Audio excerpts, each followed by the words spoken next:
सभी को प्रणाम। हम कर रहे हैं एक दिव्य देव ध्यान। मैं क्या हूँ, आइए नेत्र बंद करते हैं, हंसते हैं, खिलखिलाते हैं, मुस्कुराते हैं और उस परम पिता परमेश्वर को अपने अंतर्गण में, अपने मन में अनुभव करते हैं। उनसे प्रार्थना करते हैं कि वो ये जो दिव्य ध्यान करा रहे हैं, इसकी दिव्यता हमारे भीतर प्रकाशित हो जाए, हमारी आत्मा का प्रकाश हमें अनुभव हो जाए और हम जिनके हैं हमेशा हमेशा से, उन्हीं के हमेशा हमेशा के लिए हो जाएं। जन्म जन्मांतर तक ये दिव्य आत्मा और परमात्मा का संबंध जुड़ जाए। इसी भाव के साथ एक गायत्री मंत्र का प्रकाश सर्वत्र फैल रहा है, अनगिनत चेतनाओं के जीवन को प्रकाशित कर रहा है, ऐसा भाव। ओम भूर्भुवः स्वः तत्सवितुर्वरेण्यं भर्गो देवस्य धीमहि धियो यो नः प्रचोदयात्।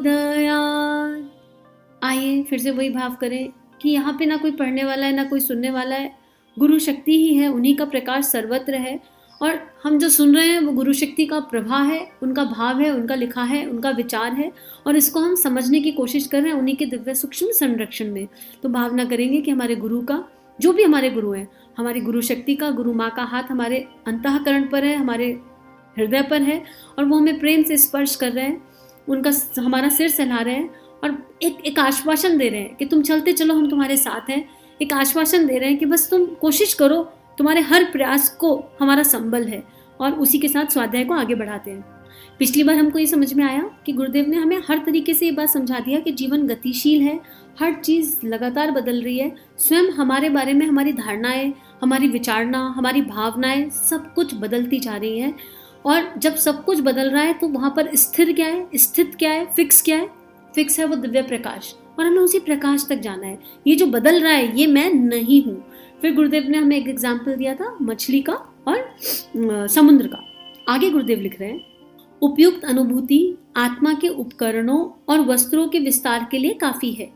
हमें सोचना चाहिए कि केवल यह सब शरीर मेरे हैं जिनमें एक ही चेतना ओतप्रोत हो रही है। जिन भौतिक वस्तुओं तक आप अपनापन सीमित रखते हैं उससे बहुत आगे बढ़ना होगा और सोचना होगा कि इस विश्व सागर की इतनी बूंदें ही मेरी हैं। यह मानस भ्रम है। मैं इतना बड़ा वस्त्र पहने हूँ जिसके अंचल में समस्त संसार ढका हुआ है। यह आत्म शरीर का विस्तार है। इसका अनुभव उस श्रेणी पर ले जाएगा जिस पर पहुंचा हुआ मनुष्य योगी कहलाता है। यहाँ गुरुदेव हमें ये समझाना चाह रहे हैं कि होता क्या है, जहां हमारी आत्मा का प्रकाश पड़ जाता है हम उस चीज को अपना मानने लगते हैं। जैसे घर में 5 लोग हैं, सबके अलग अलग वस्त्र हैं, लेकिन जिसका जो वस्त्र है उसे अपना वही लगता है ना, हम किसी दूसरे के वस्त्र को अपना नहीं कहते।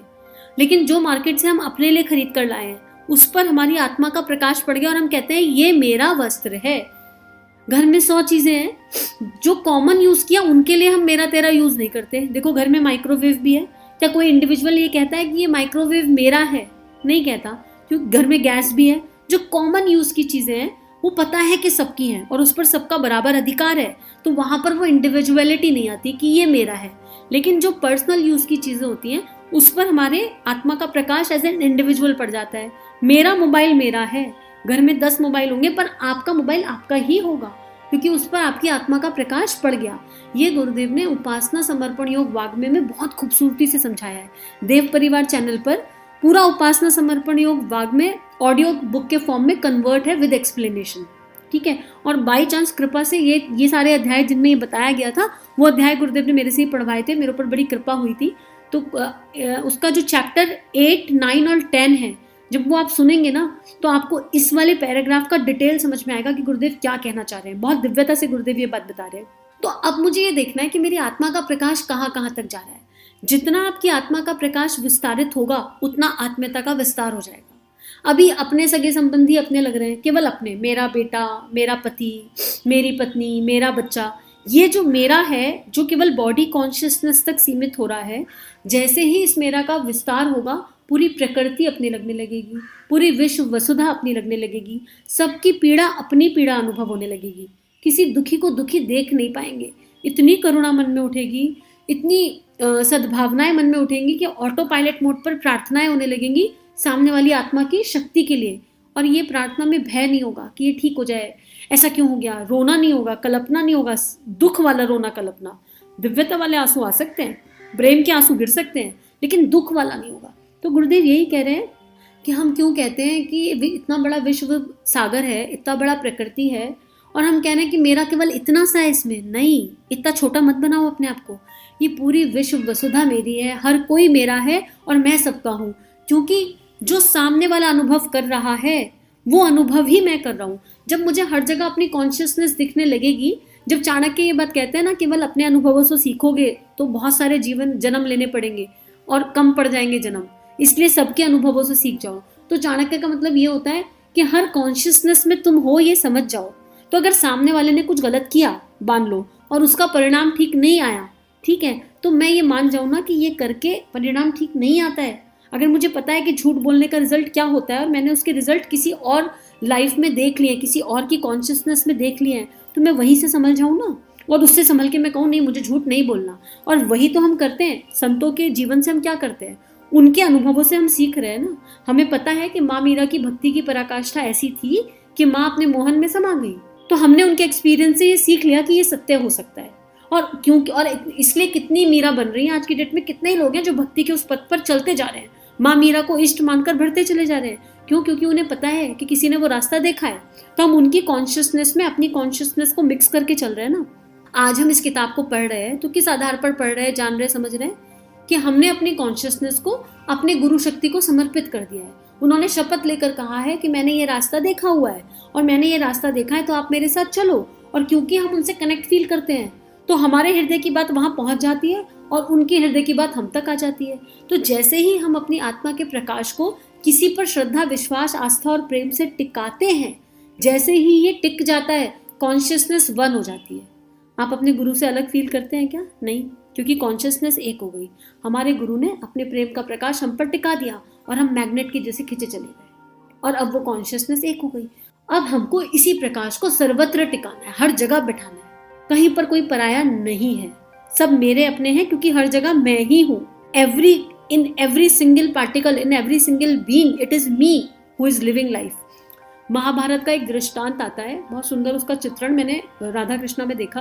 बर्बरी का है वो चित्रण, जहाँ जब वो कहते हैं कि मैं नाम गलत हो सकता है यहाँ पे, बर्बरी की याद आ रहा है मुझे, जब वो कहते हैं कि मैं तो 3 तीर से पूरी महाभारत कर सकता हूँ, तो आप मुझे मौका दो और मैं सारी महाभारत अभी खत्म कर देता हूँ। तो कृष्ण जी उन्हें एक दिव्य दृष्टि देते हैं और कहते हैं तुम यहाँ बैठकर देखो सब कुछ। मतलब और स्टोरी बहुत ज़्यादा है, मैं स्टोरी में नहीं जा रही, मैं तत्व दर्शन में जा रही हूँ। उनको एक पहाड़ के ऊपर बिठा देते हैं, उनके सिर को अलग करके, और दिव्य दृष्टि देते हैं कि तुम यहाँ से देखो।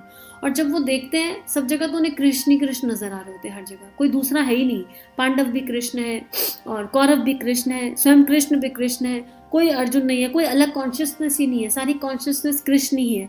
हर जगह वो कृष्ण ही अपनी लीला कर रहा है और उस लीला से धर्म की स्थापना कर रहा है। बस हमको इसी को सत्य मानना है कि हर जगह लीला धर्म में वो अपनी लीला में कुछ पार्ट प्ले करने के लिए सबको दे रखा है, हमको अपना पार्ट बेस्टेस्ट प्ले करना है, बस इतना ही मानना है। तो फिर जब हम ये मान लेंगे तो कोई बुरा रहेगा ही नहीं, सब अच्छा ही अच्छा हो जाएगा। इसको करने का एक तरीका है, बहुत अच्छा एग्जाम्पल बताती हूँ जो मैंने अपनी लाइफ में इम्प्लीमेंट किया है। आपको जिस रिलेशनशिप से ऐसा लगता है कि आप सबसे ज़्यादा खट्टे हो या आपको सबसे ज़्यादा पीड़ा होती है, सबसे ज़्यादा परेशानी होती है, आप ये मान लो कि लीलाधर की लीला में वो रिश्ता आपके गुरु ने आपके जीवन में भेजा है, और अब वो रिलेशनशिप जो भी कहेगा या जो भी करेगा वो आपके गुरु करा रहे हैं। I know it is difficult, right, लेकिन इट इज़ नॉट इम्पॉसिबल। ये आपकी अप्रोच को पॉजिटिव कर देगा। मान लो किसी दिन उस रिलेशनशिप से आपको 2-4 गाली पड़ी, तो आप जाके अपने गुरु से कहो, अरे गुरु जी आज तो बड़ा मन था आपका गाली देने का, आपने गाली दे दी, चलो मेरे कर्म और प्रारब्ध कट गए, thank you. Automatically thank you गुरु को बोलोगे और उस सोल को चला जाएगा, राइट, एंड एक सर्कल क्रिएट हो जाएगा। और आपकी धारणा, आपका विश्वास होगा कि उस आत्मा से आपका गुरु बोल रहा है, तो आपके गुरु के प्रकाश उस आत्मा में भी तो प्रकाशित होने लगेंगे, उस आत्मा का भी उद्धार होगा। आप ग्रैटिट्यूड के चरम पर पहुंचने लग जाओगे, कंपैशन के, थैंक यू के, सॉरी के, फॉरगिवनेस के चरम पर, और वो रिश्ता बहुत खूबसूरत होने लगेगा, क्योंकि आपने अपनी आत्मा के प्रकाश को उस पर टिका दिया और गुरु का संबल ले लिया। गुरु के संबल के बिना संभव नहीं है, इसीलिए गुरु ही ज्ञान है, गुरु ही प्रेम है, गुरु ही प्राण है, गुरु ही जान है, इसलिए गुरु की बहुत ज़्यादा आवश्यकता है। तो इसको और डिटेल में समझना हो तो आत्मनिर्माण के सूत्र जीवन से जो सीरीज है 12 ऑडियो की, उसमें किसी एक ऑडियो में इसको बहुत डिटेल में बताया कि ये कैसे करना है, तो उसको सुन लीजिएगा। पर अगर हम ये सब कर जाएं तो यहाँ पर जो गुरुदेव कह रहे हैं वो हमें अच्छे से समझ में आ जाएगा।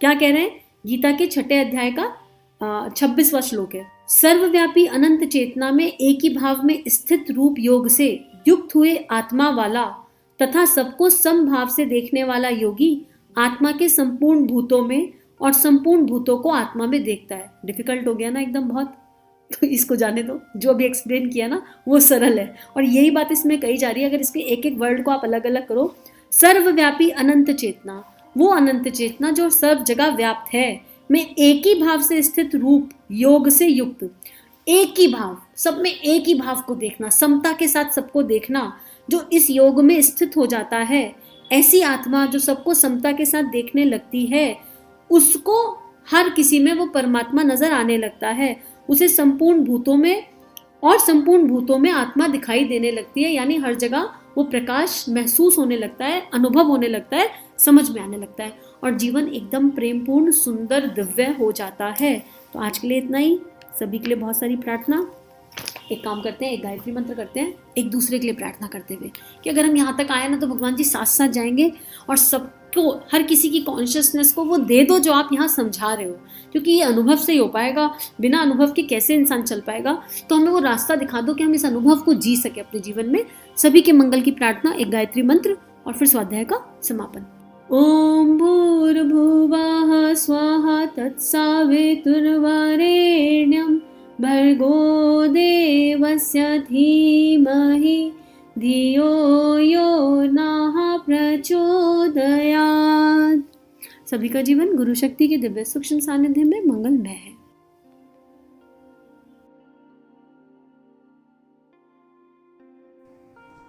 हमारे YouTube चैनल को सब्सक्राइब कीजिए और बेल आइकन पर क्लिक कीजिए ताकि आने वाली सभी वीडियो की नोटिफिकेशन आपको मिलती रहे। आप सभी को बहुत बहुत थैंक यू।